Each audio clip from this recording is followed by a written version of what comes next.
You're listening to the Good Advice Softball Podcast. I'm Dan Blewett, and on this show, you'll learn how to help the softball player in your life sharpen her skills, improve her mindset, and find new confidence through softball.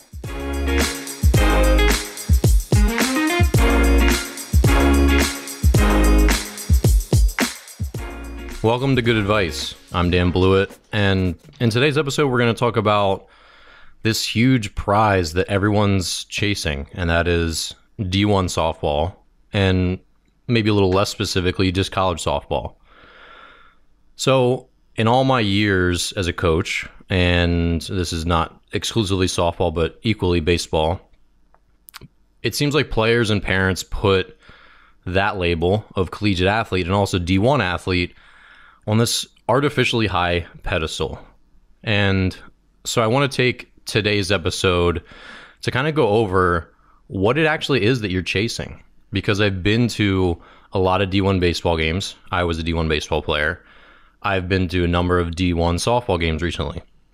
And I think at a lot of times parents and players lose sight of what it actually is, and they glorify it and they idolize it in a way that's not really congruent with reality, because we act like D1 softball is this magical place worth being crazy over. I mean, the way some parents act at games, the way some parents and families shell out money as if there's some greater good than really just playing more softball.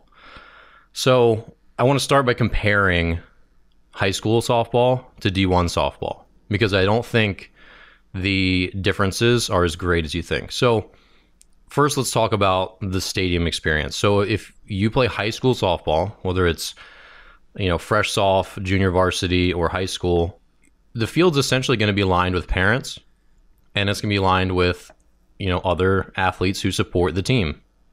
Your daughter's boyfriend who plays, he's a cross country runner or a football player. He's going to come out and watch. The grandparents are going to come out and watch. But in general, a high school softball field is lined with parents and a handful of other athletes to cheer on their friends.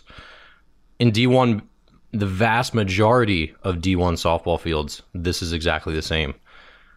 Now, like the top 25, some of the premium schools, the SEC, the Pac-12, these really big schools, some of them can draw a pretty substantial, amazing crowd. But that's by far the exception and not the rule. So I think a lot of times we get mixed up thinking that all college softball looks like the College World Series, all college baseball looks like the College World Series, and then it just doesn't. The vast majority of Division I programs, they get 100 fans a game. They get 50 fans a game. A lot of times because parents aren't even that close. More parents live geographically far away from their daughters in college than they do locally. Moms and dads and grandparents can come out and watch every game locally, in amateur ball in high school and junior varsity and junior high. Whereas now she gets a scholarship, she goes and plays 6 hours away. Family can only come maybe a handful of weekends a year. And obviously the United States is huge. That expanse can get really, really far away, where now mom and dad can't really come to the game. So now, the television crews aren't coming. A lot of athletic fields on especially bigger campuses, and D1 schools are always bigger campuses. They're not usually on the beaten path. They're not usually in the center of school where kids are going to stop and watch a game. And that's not really something that college, students do. They don't just really stop and say, hey, I'm going to watch 2 hours of softball real quick just because the softball field's here in the middle of campus. The reality is that most of the student body will never go to a sporting event that's not football or basketball. That's just the reality. They're not going to watch swimming or the track team, the baseball team, the softball team. Those seem like pretty mainstream sports, and they are, but that's not how college life works. One great example is University of Maryland baseball. Their field is right by the football field. It's smack in the middle of campus, and that baseball team still only gets 100, 200 fans a game at most. So we start to put this D1 thing on a big pedestal, whereas in reality, the fan experience, aside from playing on a much nicer field, it's mostly the same. You go play D1 baseball, D1 softball, and it's this magical thing, but it's just an extension of travel. It's just an extension of high school. It's really the same, just on a slightly nicer field or vastly nicer field, depending on where you come from. But it's not this beacon, this diamond, this magical thing that a lot of us think that it is. Obviously, if you go play for University of Oklahoma or UCLA or Florida State, that's a little different. That can be a big-time experience. But the vast majority of you listening to this, your daughters won't be able to play there. They won't be good enough. And that's just unfortunately the reality, that only 10% of all D1 schools are in the top 25. There's 300 D1 schools.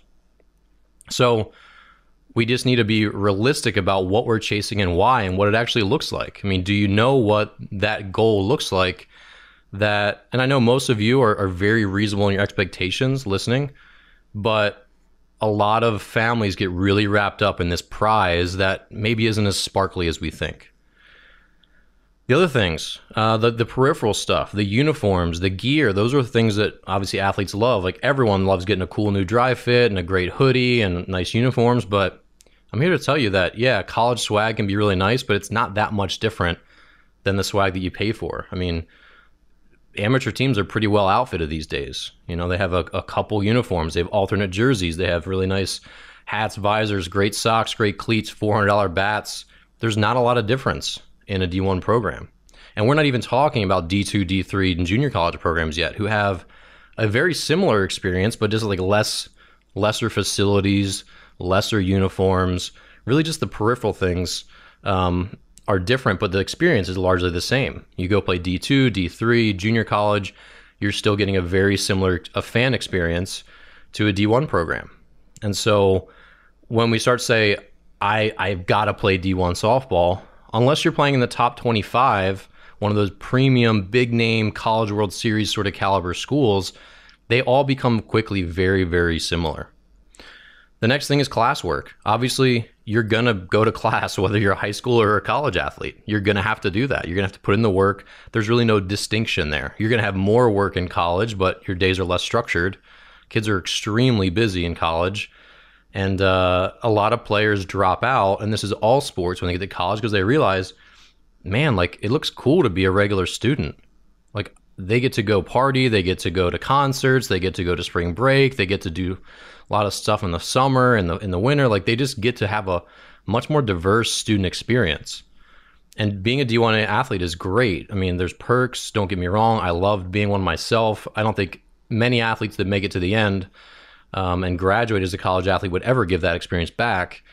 But it's a very constrained, prohibitive type of experience. It's very different. You're up at 7 a.m. a lot of days because you have to take earlier classes. You have workouts sometimes in the pool or, you know, in the weight room, whatever, before classes.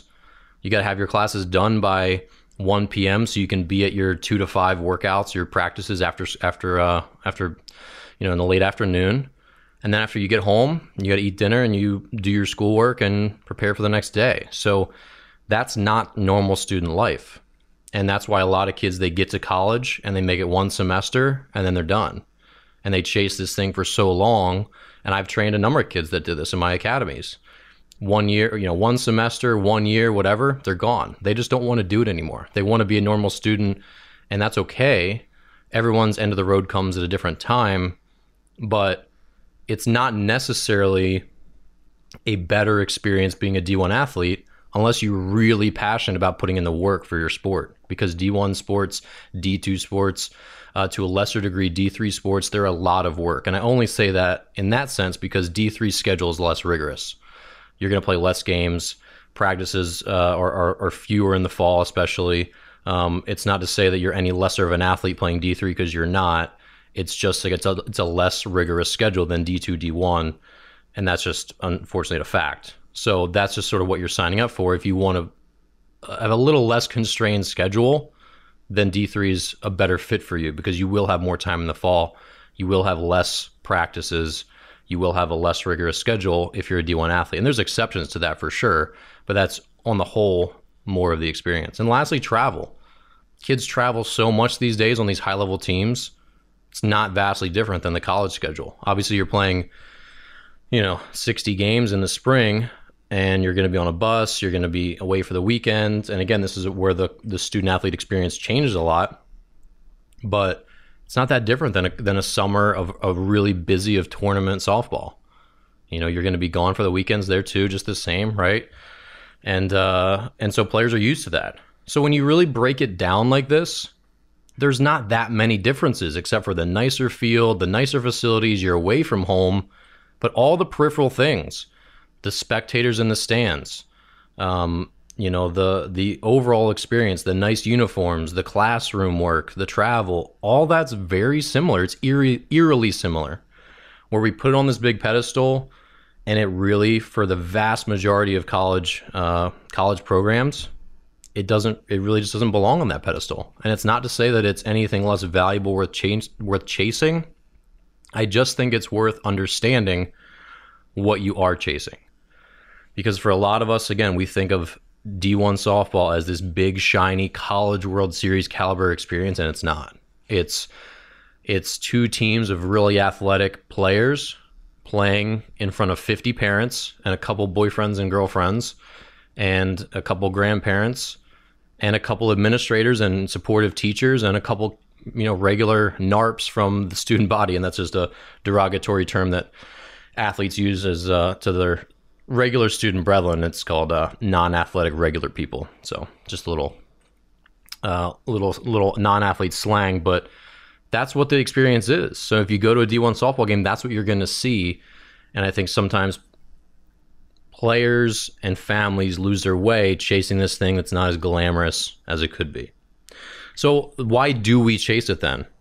Number one, obviously you want a great degree. And this is where it also comes down to, don't go to a D1 school that doesn't fit you as well academically as a D2 or D3 or maybe even a junior college where you can save a lot of money and still academically get what you want or more.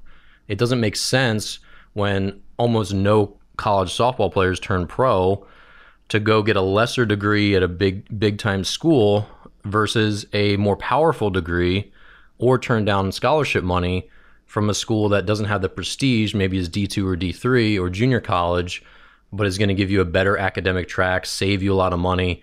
And college degrees are worth less than they've ever been worth. And the financial risk and reward is way out of whack. And that's hopefully going to change soon. But what you get for your $120,000 is less than ever. And that debt can haunt a lot of people for a long time. So the degree needs to still be number one. And again, sometimes you might have a low D1 offer and then some great D3 offers that make more sense academically and long term. And that's a very reasonable choice to make, to choose the lesser college softball program and go on the better long-term academic track. Because again, if you talk about a low to mid-tier D1, you're still getting 50 fans in the stands and a nice ballpark to play at. But beyond those things, it's very, very similar to D3. D3, you're going to get 50 fans in the stands and still a pretty nice ballpark. And you're going to have a lot of kids that still care a lot about the game and compete and work really hard. And you'll still get all the camaraderie and all that stuff that you really end up cherishing when you leave. So the other two main things are living where you want to live. And this is another reason not to choose a bigger program just because it's D1. Don't go to some small town that you don't see yourself in. If you want to be, working, high-level orthopedics, or you want to be in a tech field in the future, go where there's really good tech jobs. Go where there's really good, medical schools in the area. Don't go to some small town that has a D1 program just because it's D1. And this is a conversation I have with all sorts of athletes. They should go where there's opportunity after college, not just my opportunity was to play here, because that ends up being a dead end. If I don't want to live in this town, I would never live in this town outside of playing my sport here. That's not a good long-term choice. But the really big thing, the biggest reason that playing at the highest level is a good choice is for competing. You want to compete. That's the reason that we play our sport, and for the camaraderie and all the life lessons. But there's a lot of athletes that just want to compete at the highest level they can to see what they're made of. And I applaud that. I applaud that mindset. That's how I was. That's how lots of athletes were. And so if you feel like I want to compete against the best possible athletes, I want to play D1 because I can, and I want to pull myself up to that level, and I want to just see what I'm made of and how good I can be against other players who are extremely good, the best caliber that I can find, then do it. Then by all means, go do it. But if you don't feel that deep in your spirit, your soul, whatever you want to call it, then it's probably not the right choice to turn down other opportunities academically or geographically or whatever. But if you really just want to grind it out and compete your face off because that's the kind of athlete you are, and again, that's awesome. And that's really the number one reason to go as high as you possibly can, is to compete. And if that's who you are, go do it. But if that's not the number one thing, the absolute number one thing that gets you out of bed as an athlete, then you need to take a long look at the other options and why you're doing what you're doing and where you're potentially going. And parents, if it's not for them all about, and it's not for your daughter all about competing, then this just should be a big family conversation about what level is really, at the end of the day, right for you.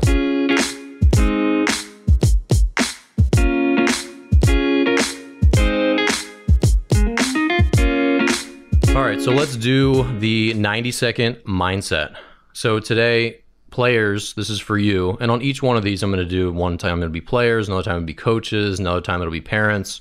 This isn't just mental training for softball. This is a mindset change and something to contemplate. So today, players, why do you hustle? And this is one of those, it seems like one of those sappy, stupid, boring topics, but really hustling is one of those things. And obviously in baseball, there's the baseball gods. This is why I named my book Dear Baseball Gods. It's the same. There's the softball gods, and they're not really these entities, but what they are is good and bad luck. And they're the humbling that you get when you think you're better than you are, or that the highs will not come down. And softball, because of the vast amount of good and bad luck, the vast amount of bloopers that fall in, of borderline strikes that either go your way or go against you, the bad hops, you know, the tough routes to a ball that a player takes that ends up changing a game, all those things, those are the reason that you hustle. As soon as you let your guard down, whether it's in softball or it's in life, whatever it is, as soon as you let your guard down and say, I can walk here, I can let off the gas here, that's when someone else who's not letting off the gap catches up. And you never catch up again after that. And the other thing is laziness is contagious. So some of the best teams I've ever coached against or played against, they're teams where they hustle, and the hustle is clearly just viral. It's contagious, and everyone on that team strides for every next base. They grind the game out.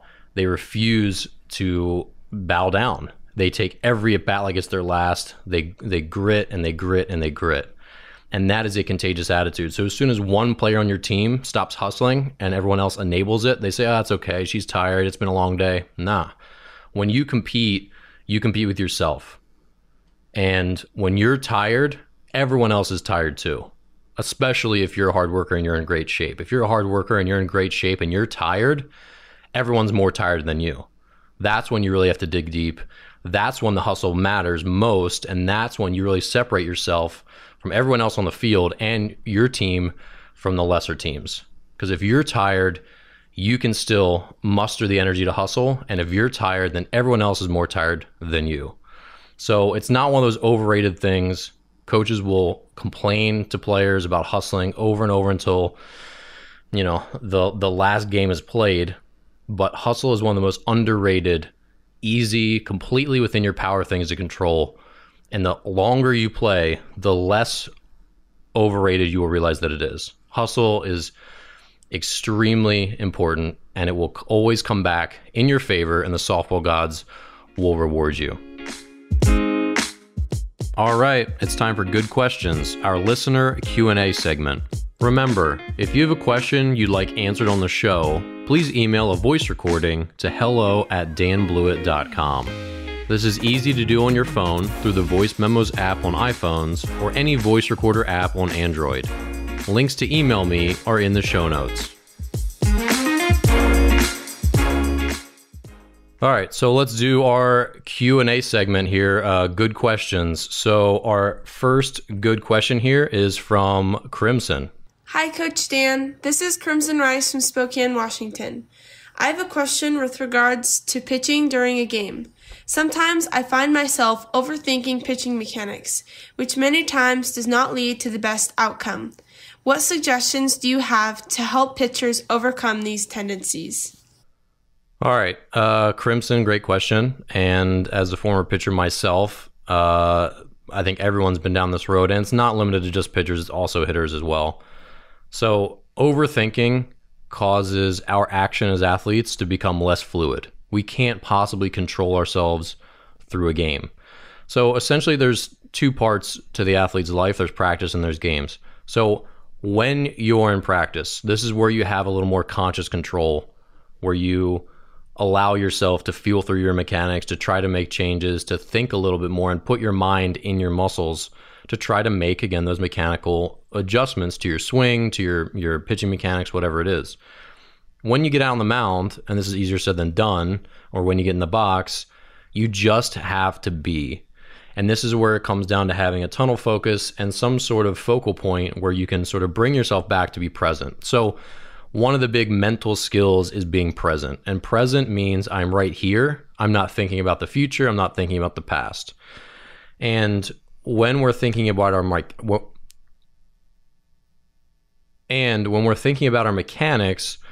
we're not in the present moment. We're thinking in the past, or we're thinking in the future. We're thinking about what I need to control to hit the ball well, what I need to control to make the pitch that I want to make. And so the biggest thing that athletes need to learn to master, and it comes back to the same thing, is that when I'm in the game, I'm no longer practicing, I'm in a game, my only job is to go through my mental checklist before a pitch. That means, where am I backing up? What's the situation? How many outs? Where are the runners? What are my duties if I get a comeback or a bunt to the left, to the right, whatever it is? Who's on deck? Who's in the hole? Who's coming up next inning, whatever it is. All those tasks have to be checked off your mental checklist, so you know you don't have to think about them in the future. You don't have to worry about what you're going to do when the ball's hit there or here, where you're going to go, etc. All the stuff in the future is covered. And then your job is to choose your pitch, and then everything else is done. So you know why you're throwing it, you know what you're doing, and now I've chosen I'm going, rise ball up middle here, and my only job now is to execute that pitch. I visualize that pitch leaving my hand. I visualize the streamer of the way it streaks through the air and the neon path that it leaves behind me. And then I do it. I go do it. I don't think. I just visualize. I lock my eyes on the mitt and I go. And so that's easier said than done too. And so really the way to get yourself back to being present is by having some sort of action, some sort of reset action, whether it's a deep breath, whether it's a belly breath where you push your belly out and in, and you take your breath that way, which is, some say, is like a more calming sort of breath. Whether it's a slap on the thigh or on the butt, or maybe you just like pinch yourself through your uniform pants. Maybe you have like a little coin in your back pocket that you clench in your fist when you're feeling stressed, and you hold that in your hand at night on the couch when you're relaxed. And so whenever you're holding that coin in your hand, it puts you back in that relaxed place. All those are just little methods where you can say, okay, when I'm stressed, I'm going to give myself a quick little slap on the thigh. I'm going to take a deep breath. I'm going to grab this little coin and hold it and remind myself that I'm not stressed. I just need to be here taking a deep breath and ready to execute my next pitch. So all athletes have their own version of the reset, and it can take a lot of time to figure out what that looks like for you and how you can bring yourself back. But having some conscious awareness of that this is the thing that you need to practice is crucial. So figure out what works for you, how you can try to snap yourself back into being present, so you're not worried about the future, you're not worried about the past, you're not thinking through your mechanics and trying to control yourself like a robot. You can just relax, visualize yourself making the pitch, and then execute. Well, that's all the good advice I've got for today. If you enjoy the show and would like to support me while also helping yourself, enroll today in one of my online softball courses. My She's Got a Cannon throwing courses come with pricing plans for any budget, and my Resolute Athlete Mental Skills course will help your daughter or team build the mindset of a champion. enroll in any of my courses through the links in the show notes and save 20% with code GOODADVICE just for being a listener. Be sure to subscribe to my weekly email list where you'll get updates on all my new videos and episodes. Nearly 4,000 people get my emails, and you should too. Sign up through the link in the show notes. Lastly, who do you know who can use some good advice? Please share this podcast with a friend, subscribe on iTunes, Spotify, or wherever you listen to podcasts, and subscribe to my Snap Softball YouTube channel, where you'll find this podcast and hundreds of softball instructional videos. Back when I was a player, I was always thankful for good coaches and good advice. I'm Dan Blewett, and I'll see you next time.